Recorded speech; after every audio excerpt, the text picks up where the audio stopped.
Hi, everybody, and welcome. Thank you for being a part of today's virtual event, talking about the biggest problem that you may be facing as you try to differentiate your business or yourself. I've been studying for the last 15 years about what you can do to separate yourself from the pack, and we're going to be talking about what I've discovered is the number one mistake that most entrepreneurs, most small businesses, financial advisors, healthcare practitioners, and the like. What is their challenge as they face the difficult thing that they must do to differentiate themselves from the competition? Places that you can possibly be is locked up where customers don't see a difference between you and your competition. So we're going to examine what happens when customers don't see a difference between you and the competition. We're going to examine what some of the biggest challenges are in doing so. And we're going to take a look at what you need to do to separate yourself from the pack. That's all going to be a part of what we take a look at today's program. So once again, what you need to do is to go to menti.com, menti.com. Use that code 1614478, and let's see what you think the answer is. What do you think is holding you back from the pack? It is a challenge. It is difficult. And by the way, hey, Charles, great to see you. If you'd like to leave a comment, you can do that in the chat section here, and I'll see it when it pops up, and we'll talk about what you've posted. So just to give your answer to that question, please do that on menti.com from your cell phone or from your laptop computer, whatever you have available. I look forward to hearing what you have to say that you believe is your biggest challenge. So as we move forward, one of the things that I've realized is it only takes one good idea to make a difference for you and your business. That's it. Just one. The reason I say that is because it's kind of like dialing in a lock. Remember in gym class in school or in high school when you had your lockers and you would put in a certain number of numbers? It wasn't that you maybe needed every number to get it right, to get things fixed. It might just mean that you needed one number. And that becomes our challenge. All you need is one number. All you need is one good idea. And that one good idea can make the difference between you standing out from the competition and you fading into the woodwork. So the goal of today is to help identify the problem. Look, here's an important aspect to remember. You can't solve a problem you haven't identified. So the purpose of today is to take a look at what that one overriding problem is and to identify that problem so that we can begin to carve out a solution to that problem. It might just take that one good idea to make the difference. So, where do we get started here? What does it take to make this happen? I'm going to suggest to you that the biggest problem that I have found, and we'll take a look at the ones that you identify in just a moment, but the biggest problem that I've found is simply this one: copycat competition and incremental advancement. Now, why do I say that? Well, it sounds like two problems, first of all, right? I mean, it says one and this. How is that the number one mistake? And part of what we'll reveal during this session today is how the two are linked. They are a part of exactly the same problem, the same challenge. Copycat competition and incremental advancement is the number one mistake that prevents you and your business from standing out and earning more.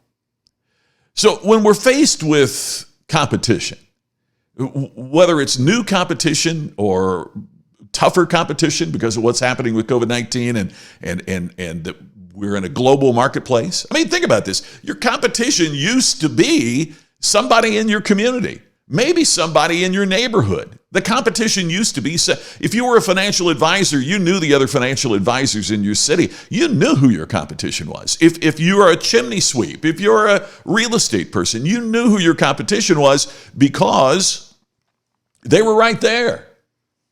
Not the case anymore. I'm just talking to a buddy. I'm going to be on a program that he's doing later this week. He just bought his new house in Florida online. He bought the house before he saw it. He bought it online. How much have you bought from Amazon since all of this has been going on?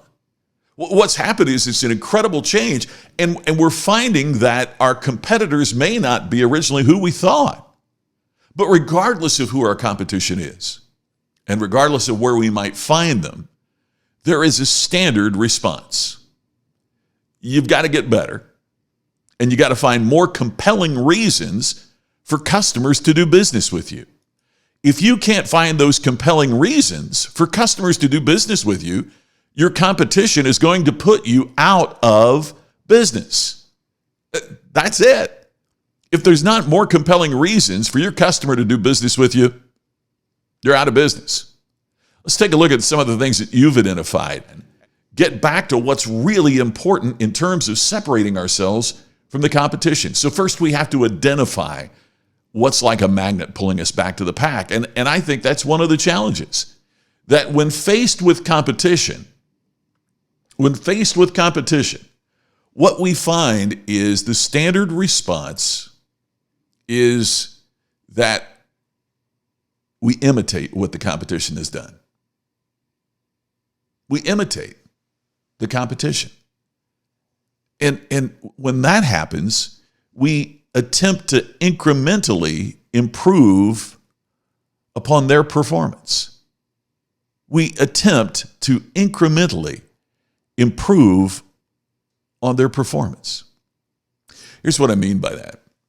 If the competition does something, let's say you got a dry cleaners, okay, and the competition's dry cleaners comes out at they'll do shirts for $1.99.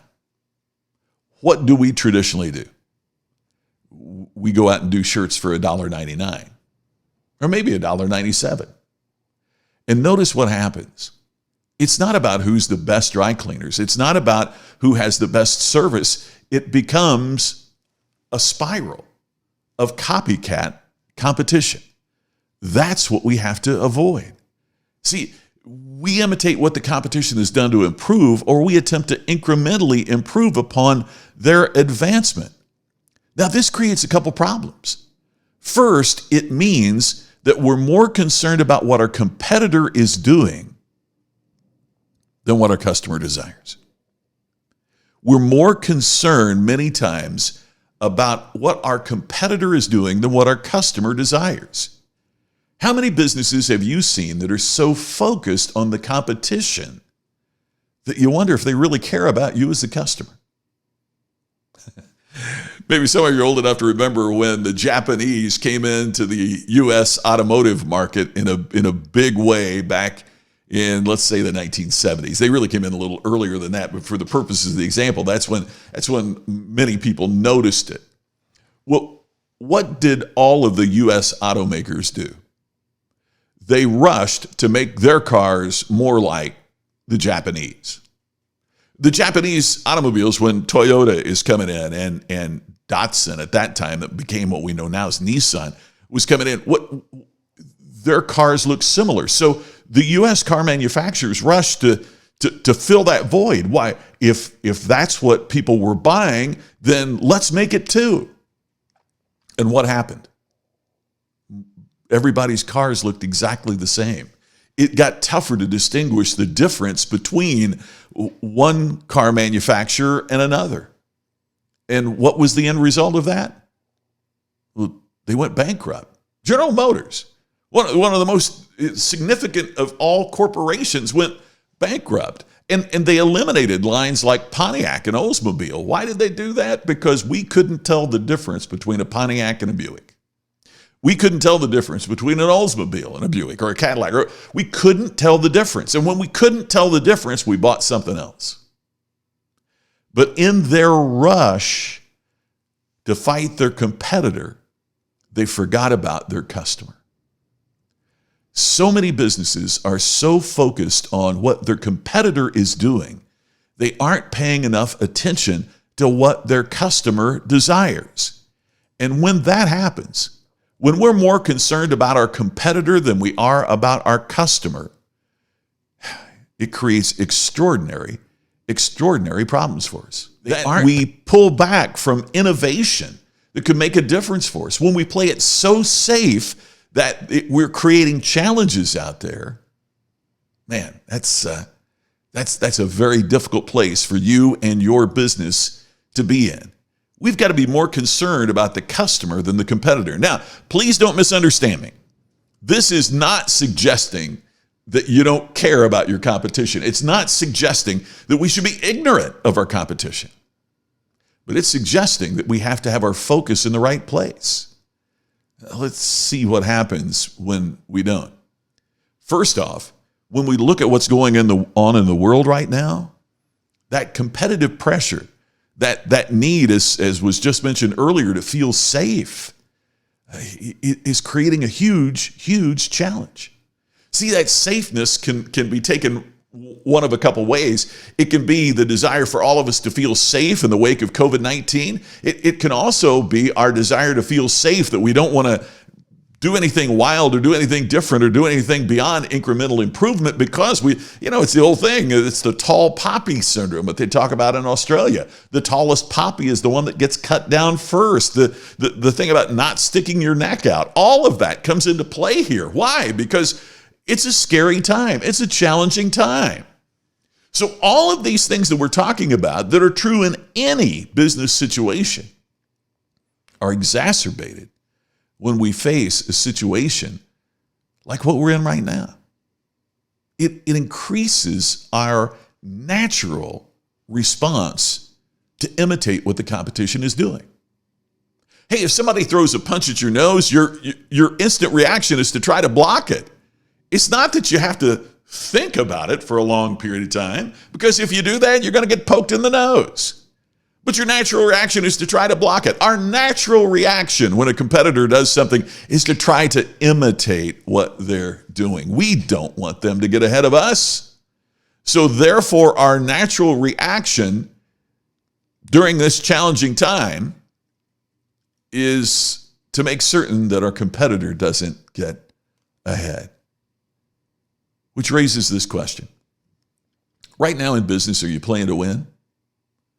Or are you playing not to lose? Look, sports analogies are wildly overused, but this is one that I think has a lot of significance. There's a whole lot of difference that we talk about in every sport between the team that plays to win as opposed to the team that plays not to lose. Football fans many times have a joke about the prevent defense. If you're a football fan here in the United States, you know what the prevent defense is. That's when you're ahead in the game and you're trying so hard to protect your lead that you go into a defense that's supposed to make certain that, we'll give you yards, but we're not going to let you score a touchdown. And too many times, if you're a sports fan, you've seen what the prevent defense prevents is winning, because they take their foot off the gas. I saw a thing where it just happened a couple days ago. It was the Miami Heat versus the Milwaukee Bucks. And Giannis, the star player, on top, I can't pronounce his last name, he's good, Antetokounmpo. When he went down in the first half, part of what happened is Miami thought, hey, let's take the foot off the gas because their star player just went out. And Milwaukee ended up winning the game in overtime. Why? It was said by many Miami players afterwards. For some reason, we kind of stopped because we started playing not to lose instead of playing to win. I see this happen so many times in business with folks that are playing not to lose. And when you play not to lose, you stop innovating. You stop focusing on the customer. Charles put up here, you prevent a win defense. Exactly, it's what a prevent defense is. And I see this happening so often. And it's part of this copycat competition. Because what we think we have to do is not lose in this challenging situation, which instead frequently means that we don't win. Tennis professional and famous tennis instructor Ron Waite had this incredible line that he talks about in tennis all the time, and I think it applies to our businesses as well. Playing cautiously is not the same as playing smartly. He's seen this happen in tennis, where tennis players that he coaches at Wimbledon or the U.S. Open, U.S. Open going on right now, will try so hard not to lose the set or lose the match, they start playing incredibly cautiously. And one of the things that he reminds his students is that playing cautiously is not the same as playing smartly. Through this process of identifying this problem, please don't misunderstand. I am not encouraging you to do something wild or crazy or throw caution to the wind. But what I am saying is, if you're overly cautious about this, you're not playing the business game smartly. That what we want to do is to play smartly. And what are the smart moves that we can make right now? Here's the other challenge that you get into. Customers raise their expectations. Customers expect more. They just do. And wouldn't you think in a time like this that customers would be saying, hey, look, you've helped me out. Look, I know you're going through a difficult time. Why would they raise their expectations at the very time that it's most costly and challenging for us to meet them? Well, there's a simple reason. And it's a challenging reason, and I will promise you the reason is not fair. It's not. The reason why customers do this is not fair to you. But at the end of the day, it's not an issue of whether or not it's fair. It's an issue about what they do. We can't respond to the market the way we want it to be. We have to respond to the marketplace the way it is. Right? I mean, our goal is not to respond to the market the way we want it to be. What we have to do is to be prepared for the market in which we're living, which we're dealing, which we're working. And so here is the fundamental aspect of the problem. My friend Dr. Michael LaBeouf revealed it in his great book, The Greatest Management Principle. And he said, here's your greatest management principle. Greatest management principle in the world is simply this: behavior rewarded is behavior repeated. Behavior rewarded is behavior repeated. Now, at first, that seems very simple, right? I mean, that just seems very natural. Well, of course it is, right? I mean, that's how we train our puppy. We reward the behavior. When they go on the paper, we give them a treat. When they go on the carpet, we spat their nose, right? We say no and shout no and make sure they know they've done the wrong thing. They do the right thing, we reward the behavior, so they repeat the behavior. Right? We know this. Right? But here's the problem. We haven't dug deeply enough into the significance of this statement. First of all, it means the behavior that we reward is the behavior we're going to see over and over again, whether we like it or not. Second, it means that perhaps we haven't dug deeply enough into the behavior we're rewarding. What are you rewarding? And how do you make that so it's what you're looking for? It's the behavior that you want. Boy, if you take anything away from today, what I want you to remember is that behavior rewarded is behavior repeated. One of the things that Dr. LaBeouf talked about in his book was he used the old example of baseball. And in baseball, the players had been trapped, the free agency, Lou Brock just passed away, free agency had not been established with a lawsuit that Lou Brock filed. Kurt Flood, all of the things that have made baseball pay its players as highly as what they're doing today hadn't happened. But here was kind of the straw that broke the camel's back, so to speak. They went on strike. They were the first major sport to go on strike. So what happened when the baseball players went on strike? Well, eventually the owners capitulated and they gave the players the raise they were looking for. Unintentionally, what had the owners rewarded? They rewarded that action that the players took to get what they wanted. So guess what happened the next time the players wanted a raise? Yeah, the negotiations didn't last too long because they'd kind of taught the players that the way to get exactly what you wanted was to go on strike. So they went on strike again and did damage to the game that lasted for years and years and years. So the point is simply this. The owners didn't say, what are we rewarding here? They would have been better off in the long term to give more away in the negotiation to prevent the strike, because what they ended up doing was rewarding the strike. What behavior are you rewarding? Are you rewarding the behavior that you desire? Or are you rewarding what's convenient at the time? Because there's no doubt that behavior rewarded is behavior repeated. So what does this have to do with customers? What does this have to do with your business? Yeah, you might say, I see how this relates to employees, but how does this relate to differentiating myself in the marketplace? Well, it's simply this. Your improvements in your business will never mean that your customers will start desiring less. Have you thought about that? Your improvements, what you're doing to make your business better, it will never mean that your customers are going to start desiring less. Customers will never go, oh gosh, thank you so much. Look at all you've done for me. I'll never ask for anything more. Just keep doing what you're doing. They'll never say that. And the reason they'll never say that is because of this principle. You've rewarded them asking more by delivering more. Therefore, since behavior rewarded is behavior repeated, what it means is that you fulfilled their demands. You've rewarded them by fulfilling those demands, so they will naturally increase their expectations. That's something we've got to understand in our businesses, that the expectation of customers is always going to grow and advance and accelerate. Now, there's good news and bad news to that. And that is that as customer demands are always going to accelerate, it gives you an opportunity.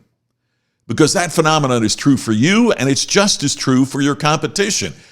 What this should mean is, even if you have yet to create distinction in your marketplace, the accelerating customer demands means your competitor is also going to have to accelerate how they respond to those demands if you can be better than that. If you can move beyond just incremental improvement, to stop copying them and stop focusing so much on incremental improvements. We'll talk more about that in just a minute. It's not that improvement isn't important. It's that you have to have both incremental improvements and innovation. But you can accelerate past your competition with the right philosophy, with the right approach, with the right strategy. Because when you undertake that, you can win. How do we know? Well, we know because of what we're seeing here. The phenomenon is true for you, the phenomenon is true for your customers, and your customers are going to accelerate their demands, and your competition's customers are going to accelerate their demands as well. And let's remember something else that's important. Their best customers are your best prospects, if you can find a way to attract them. There's a flip side of that coin. It's kind of scary too, right? Which is that your best customers are their best prospects, which is why your approach, your philosophy, your strategy has never been more important than it is right now. Here's the challenge. How do most respond to this? Well, the way that most of us respond, I'm not saying you, but the way that most respond is they cut their price to develop a quick advantage. Like most things in life, most people look for the quick fix. And so what happens here is that most businesses quickly cut their price to try to develop an immediate advantage. But then what happens? Well, because of what we're talking about, the linkage of copycat competition and incremental improvement, that's one intertwined problem. The biggest mistake that most small business makes, what do? You cut your price, I do the same. Hey, I don't want you to have a price advantage. And because the only way, think about this, this is an important point. The only way that a prospect becomes a customer or that a current customer becomes a repeat customer, the only way that happens is if they see an advantage to doing business with you as opposed to your competition. Your customers do not choose you. Your customers choose you instead of the other alternatives that exist in the marketplace. And so if they don't see an advantage between you and the competition or you from the competition, why would they continue to choose you? Perhaps the only difference they see is price. And because we haven't become good at creating distinction, innovating, finding a way to differentiate ourselves in a meaningful way, because we haven't learned how to do that, what's left? Well, in most cases, price is what's left. So you cut your price, so then I in turn cut my price to keep up with you. And look what's happened. We both eroded our profit margins. And as we've eroded our margins, then something else has happened along the way, and that is now we have fewer resources available to innovate and distinguish our efforts. Notice what's happened there? The very thing that we've done in terms of copycat competition and incremental improvement, that very act has eroded our margins to the point that we now have fewer resources available to be able to innovate and distinguish our efforts, which in turn means that we are on a death spiral, that we now don't have the ability financially to do some of the things that we may need to do. That's the problem. We've corroded any distinction and the related goodwill and loyalty that customers may perceive about our products and services.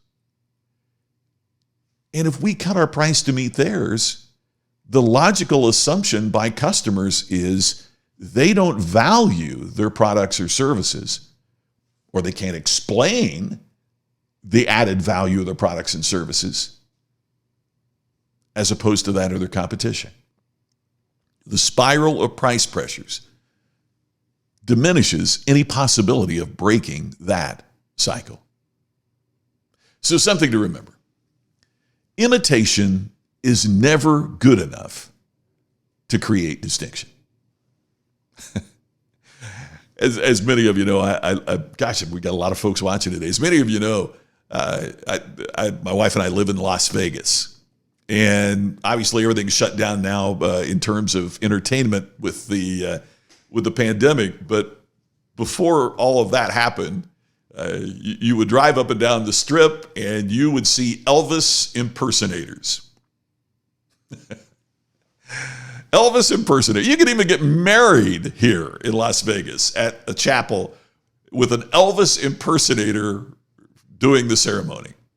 Elvis impersonators, you can make a living in Las Vegas if you're good as an Elvis impersonator. In fact, think about that statement. I hadn't thought about that till I just said it. If you're good. In other words, you can't just put on a black wig and a white jumpsuit. You've got to be better than that, because the competition's pretty tough here being an Elvis impersonator. So why am I talking about that? Because you already know there'll never be an Elvis impersonator that attains the success and fame as the original. By definition, the imitation is never as good as what they're imitating. When you imitate, you've trapped yourself into the level of performance of whoever you're imitating. I mean, an Elvis impersonator is never going to be a great singer beyond sounding like Elvis. Being in the entertainment business for a while, one of the things I thought was always very fascinating was that everybody was talking about who would be the next. So when the Beatles were out, everybody talked about who'd be the next Beatles. And all these groups started. I mean, if you remember music from the 60s, you'll know that. the music of the Beatles. There were all from the Dave Clark Five to, you can look them up on Wikipedia, and then the American bands that tried to be, get in on that, that copied and imitated the Beatles. They weren't Beatles impersonators, but they were certainly imitators. But when they were talking about who the next Elvis was, the next Elvis wasn't anything like Elvis. The next Elvis was the Beatles. And then they started talking about who was going to be the next Beatles. And in terms of sales and recognition, it was Michael Jackson, who was absolutely nothing like the Beatles. And who was the next Michael Jackson? Well, if you look at sales and concert tickets and all that, the next Michael Jackson was Garth Brooks, who is obviously nothing like Michael Jackson. So in other words, the next of anything is not like what preceded it. My point is simply this. It is that imitation is never good enough if you truly want to succeed. If all you want to be is a pale imitation, the best you can hope for is second place.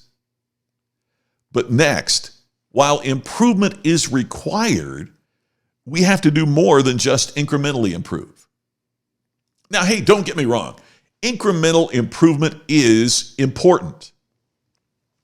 Some of you that watch my Daily Distinction program that I live stream every day at 3 o'clock Eastern, noon Pacific. I'll be there today on Facebook and YouTube and Twitter. And then I put the replay up on LinkedIn. But we take 20 minutes every day and talk about an issue. Those of you that have been on that have heard me talk about, I've really been making an effort to lose weight. And I'm proud to say I've lost about 30 pounds so far. Now, that was not like Amazon Prime, right? The 30-pound weight loss didn't arrive in a couple days. It was incremental over a period of time. It's something I started, and I've been with it for several months now. Okay, so incremental improvement is important. It's critical. You need to do that. I need to do that. We all need to incrementally improve, but that can't be the only way that we improve. For if it is the only way that we improve, number one is it's not fast enough in today's rapidly changing world. Secondly, it's hard to see. I got to admit, it's crazy for me to sit here and say I've lost 30 pounds or whatever it is, right? Because it happened a pound at a time, an ounce at a time. Now I can go back because I've recorded all that at the insistence of my friend JJ Virgin, who helped me do this, and I've recorded that, so I can go back and I can look and I can see the steady progress. That's really important. So incremental advancement is important, but it can't be the only thing that's important. We have to be willing to do something that's innovative, that our customers go, wow. Just like with weight loss, my wife occasionally, Tammy, will say, wow, you've lost, but she was there every day, so there's no big aha. But then I see friends that I haven't seen for a while, and they go, man, how much weight have you lost, right? Because to them, it's dramatic. When it happens progressively, that incremental improvement is taken for granted, not only by you, but by the people around you. Incremental improvement is important. But what are you willing to invest in? What are you willing to do? What are you willing to make a change? How are you going to do something that make people go, wow, they are really moving the needle? Because our biggest problem is that combination of copycat competition and merely incremental improvement. So before I make my final point, I'd like to talk to you about something that I think is really important. It's our Stand Out, Earn More Distinction Summit. I know that some of you, by looking at the list here, I know that some of you have already signed up for it. The Stand Out, Earn More Distinction Summit. It's where we're going to drill deeply into this. We're going to help you create the game plan that you need. It's October 16th to the 18th. All you need to do to learn more is go to distinctionsummit.com. distinctionsummit.com. When you go there to distinctionsummit.com, you'll see our website, and our website will show you everything you need in terms of how to sign up And you'll also see the investment it's under $200 to go. And you'll see here for the VIP program, you get admitted to the Distinction Summit. You get a virtual reception the evening prior, a VIP luncheon with a special guest speaker that we'll be announcing soon, a post-program wrap-up on each of the 2 days of the 2 full days of the summit. You'll get videos of the summit, audios of the summit, and a follow-up Zoom conference call after the summit for accountability and fine-tuning. All of that is there for you at the upcoming Distinction Summit. But here's the special announcement today. Just for attending today's program, you get $100 off your registration. So when you go to register, just enter the code DISTINCT2020. Now, there's separate places to enter that depending on whether you use PayPal or a credit card, but in both ways, you'll see it says enter code or do you have a code? And when you get to that code, before you check out, just enter DISTINCT2020. Distinct 2020, and that will get you registered for our Distinction Summit. I'd love to see you there. And at the Distinction Summit, what we're going to be doing is tackling, now that you know this, you can't solve a problem you haven't identified.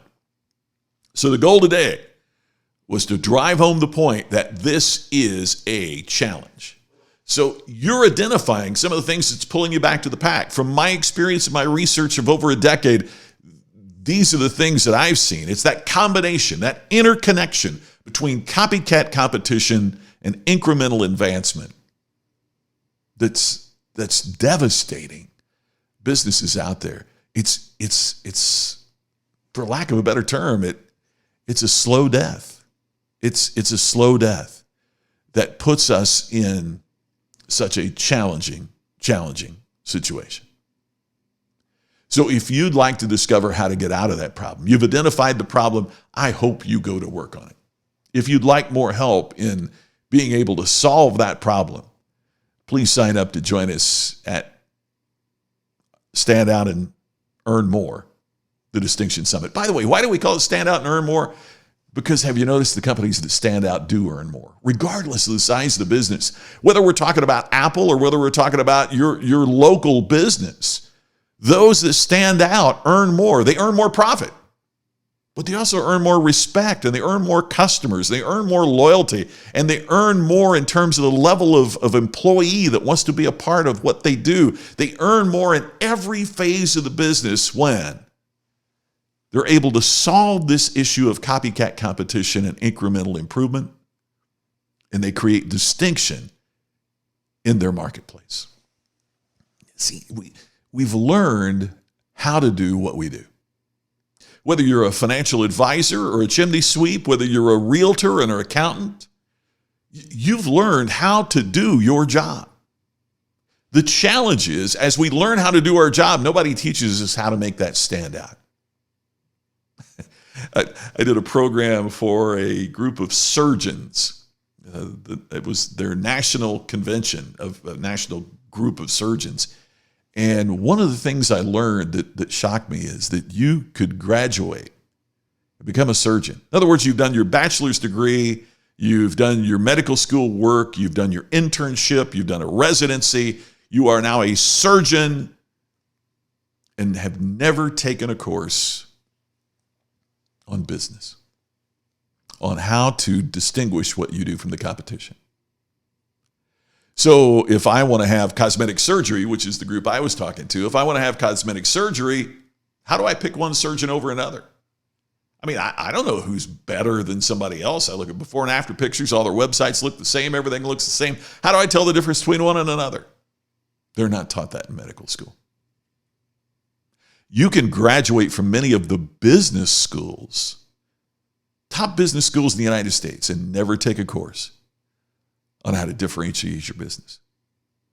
We teach you how to do your job, but we don't teach you how to make that stand out. That's what this is about. We've got to identify the problem first, and then we work to solve the problem. And that's what we're doing at Stand Out, Earn More, the Distinction Summit. And it's why I really appreciate your considering being there. Well, that concludes our program for today, and I want to thank you for taking time to be here. It means the world to me that you take time to be a part of this. I look forward to having you join me at the Distinction Summit. I look forward to your continued involvement in the Daily Distinction. For those of you that are a part of that, I appreciate that greatly. And I'm glad that you're here. If you joined us late, we'll check in with you about a replay. Thank you so much for being a part of this event. We'll have future webinars on others of the Destroyers of Distinction before the Distinction Summit. I hope you'll be a part of that as well. And I'll look forward to seeing you very soon. Be distinct.